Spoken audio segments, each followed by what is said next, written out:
Hello friends, welcome back to my YouTube channel teaching world classes. और आज आप पढ़ रहे हैं क्लास 11 अकाउंटेंसी। तो चलिए लेट्स स्टार्ट। आज हम शुरू करने वाले हैं chapter 20 that is accounts from incomplete record single entry system. Last chapter of class 11 accountancy, जिसमें आज हम कंप्लीट कर देंगे टर्म 2 का सिलेबस। टर्म 2 का सिलेबस कंप्लीट कर देंगे। बेसिकली मैं ये स्टार्ट कर रही हूँ आज, तो ठीक है। तो इसको आप पहले समझिए, सिंगल एंट्री सिस्टम होता क्या है, इसमें कैसे ट्रीटमेंट किए जाते हैं, कैसे अकाउंटिंग रिकॉर्ड्स करते हैं, तो ये सब चीज हम सीखेंगे। फर्स्ट ऑफ ऑल मैं आपको ये बताना चाहूंगी कि जो हम बुक पढ़ रहे हैं that is double entry system. वो है हमारा डबल एंट्री सिस्टम, जिसमें हमारा एक एस्पेक्ट होता है डेबिट और एक होता है आपका क्रेडिट। इसको बोलते हैं हम double entry system. What is single entry system? तो सिंगल एंट्री सिस्टम में क्या होता है, तो चलिए हम देखते हैं सिंगल एंट्री सिस्टम में होता क्या है। सिंगल एंट्री सिस्टम जहां पर प्रॉपर रिकॉर्ड्स नहीं होते हैं according to double entry system, this is called single entry system. जो बेसिकली छोटे बिजनेस के लिए या स्मॉल चीजें रिकॉर्ड करने के लिए, ट्रांजेक्शन रिकॉर्ड करने के लिए किया जाता है। तो सिंगल एंट्री सिस्टम में आपको पता है इनकम्प्लीट रिकॉर्ड्स नहीं होंगे, यानी कि आपके पास क्या होगा, इनकम्प्लीट रिकॉर्ड्स होंगे। तो चलिए एक बार इसको समझ लेते हैं, क्या इसके फीचर्स हैं, क्या इसके एडवांटेजेस हैं, क्या इसके डिसएडवांटेजेस हैं, इसमें किस किस तरीके से अकाउंट्स मेंटेन किए जाते हैं, क्या इसमें प्रॉफिट कैलकुलेट किया जाता है, प्रॉफिट और लॉस। सोचने वाली बात है। हाँ जी, इसमें भी हम कैलकुलेट कर सकते हैं। क्या इसमें फाइनल अकाउंट बना सकते हैं? हाँ जी, इसमें भी हम फाइनल अकाउंट्स बना सकते हैं। तो चलिए आज हम स्टार्ट करते हैं, इसको देखते हैं। Accounts from incomplete record single entry system, chapter number 20 है, क्लास 11 अकाउंटेंसी का। इसको शुरू करते हैं। Accounting records that are not maintain according to double entry system are known as single entry system. जो रिकॉर्ड्स डबल एंट्री सिस्टम के according maintain नहीं किए जाते हैं उसको हम सिंगल एंट्री सिस्टम बोलते हैं। क्लियर हो गया ये? Next, features of single entry system. क्या फीचर्स हैं इसके, किसके? सिंगल एंट्री सिस्टम के। सिंगल एंट्री सिस्टम के क्या फीचर्स हैं, तो चलिए देखते हैं सिंगल एंट्री सिस्टम के क्या फीचर्स हैं। First, suitability. ये सुटेबल होता है, ठीक है, इजी है, आप इजी कर सकते हैं, सुटेबल भी है उन बिजनेस के लिए जहां पर बहुत कम ट्रांजैक्शंस होती हैं। ज्यादा ट्रांजैक्शन या लॉट्स ऑफ ट्रांजैक्शंस होती हैं तो वहां पर आपको डबल एंट्री सिस्टम यूज करना होता है। सुटेबिलिटी क्लियर हो गया इतना? चलिए नेक्स्ट, नो यूनिफॉर्मिटी। कोई फॉर्मेलिटीज नहीं है, कोई यूनिफॉर्मिटी नहीं है। आप इसको जो भी ट्रांजैक्शन आ रही है उसको जैसे रिकॉर्ड करना है वैसे रिकॉर्ड कर सकते हैं। क्यों? क्योंकि आपने देखा होगा डबल एंट्री सिस्टम में प्रॉपर आपको एक क्रोनोलॉजिकल फॉर्म में रिकॉर्ड्स करनी होती है। जर्नल है, लेजर है, ट्रायल बैलेंस है, सब कुछ प्रॉपर तरीके से मेंटेन करना होता है। लेकिन यहाँ पर इस तरीके से कोई यूनिफॉर्मिटी नहीं है। Third, maintenance of personal account. यहाँ पर ओनली पर्सनल अकाउंट मेंटेन होते हैं, कोई ऐसा नहीं है किसी और का आप करेंगे रिकॉर्ड, कुछ भी नहीं है। आप अपनी पर्सनल ट्रांजेक्शन, पर्सनल रिकॉर्ड्स करेंगे। Next is maintenance of cash book. Only आप कैश बुक का ही यूज करेंगे और किस चीज का यूज नहीं करेंगे, ओनली कैश बुक ही आप यूज करेंगे, मेंटेन करेंगे।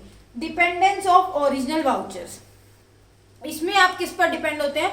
ओरिजिनल वाउचर्स पर। जो भी आपके वाउचर्स क्या होते हैं, वाउचर्स आपको पता है 7 चैप्टर आपने क्लियर किया है इसमें, जिसमें आपने वाउचर्स के बारे में पढ़ा है। कैश मेमो है, बिल्स है, चेक है, ये सब चीजें आपके वाउचर्स में आ जाते हैं।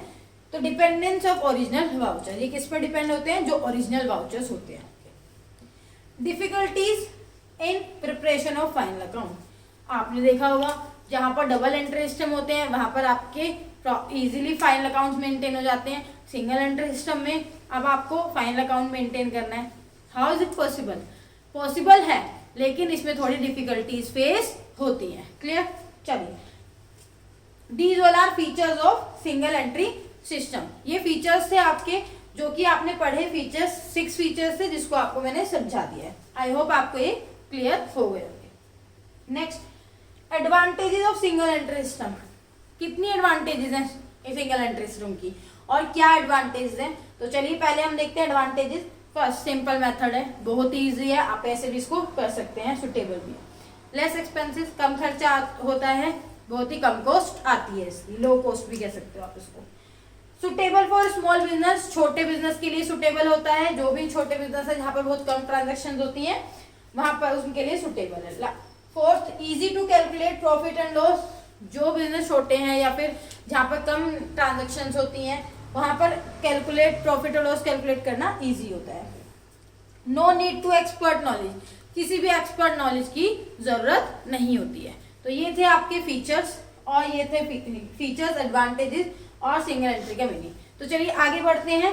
नेक्स्ट हम सीखेंगे इसका किस तरीके से रिकॉर्ड्स होती हैं, क्या क्या कैलकुलेट करते हैं इसमें, ठीक है। चलिए अब इसमें हम देखते हैं कि किस तरीके से फाइंड होता है प्रॉफिट या कन्वर्जन मेथड जो भी होते हैं। Calculate profit under single entry system.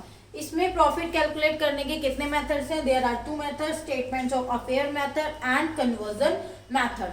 2 method होंगे इसमें प्रॉफिट कैलकुलेट करने के under single entry system. Clear है? सिंगल एंट्री सिस्टम में 2 मेथड्स हैं प्रॉफिट कैलकुलेट करने के। First is statement of affair method, second is conversion method. Statement of affairs balance sheet को भी बोलते हैं, आपको पता होना चाहिए statement of affair balance sheet होता है। आगे बढ़ते हैं स्टेटमेंट ऑफ अफेयर मेथड। आज की वीडियो में फर्स्ट मेथड हम सीखेंगे, आई होप हम इसके एंड कर देंगे। मैं एक एग्जांपल समझाऊंगी, अगर आपको अच्छा लगता है तो कमेंट कर दीजिएगा, मैं इसके कुछ क्वेश्चंस की एक सेपरेट वीडियो लेकर आ जाऊंगी। स्टेटमेंट ऑफ अफेयर मेथड में फर्स्ट है आप कैलकुलेट करते हैं कैपिटल किस तरीके से फाइंड होगा, टोटल एसेट्स माइनस लायबिलिटीज, ये आपको पता है। प्रॉफिट फाइंड करेंगे, closing capital, capital at the end plus drawings minus additional capital minus capital in the beginning. Opening capital आप माइनस कर देंगे, प्रॉफिट आ जाएगा। अगर ये फॉर्मूला पुट करने के बाद आंसर माइनस में आता है दैट इज आवर लॉस, ये आपका लॉस होगा। क्लियर? मैंने एक एग्जांपल लिखा है, opening capital is 30,400, closing capital is 33,800, drawing is 9,600, additional capital is 4,000। तो इस फॉर्मूले में हम पुट कर देते हैं, क्या होगा हमारा profit? Closing capital is 33,800 plus 96,600 की ड्रॉइंग्स हैं माइनस 4,000 माइनस 30,400 ओपनिंग कैपिटल। तो अगर आप इसको कैलकुलेट करेंगे तो आपको पता चल जाएगा क्या आ रहा है यहाँ पर 5600। मैंने इसको सॉल्व कर लिया पहले, 33,800 माइनस 30,400, इसको ऐड कर देंगे,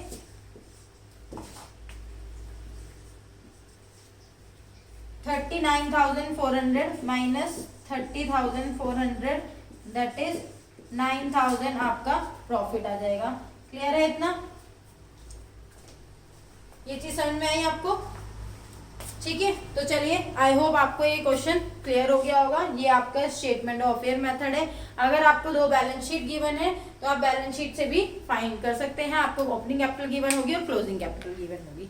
तो ये था आपका इजी मेथड। नेक्स्ट करेंगे हम कन्वर्जन मेथड और नेक्स्ट वीडियो में ये चैप्टर कंप्लीट हो जाएगा। आई होप आपको ये समझ में आ गया होगा।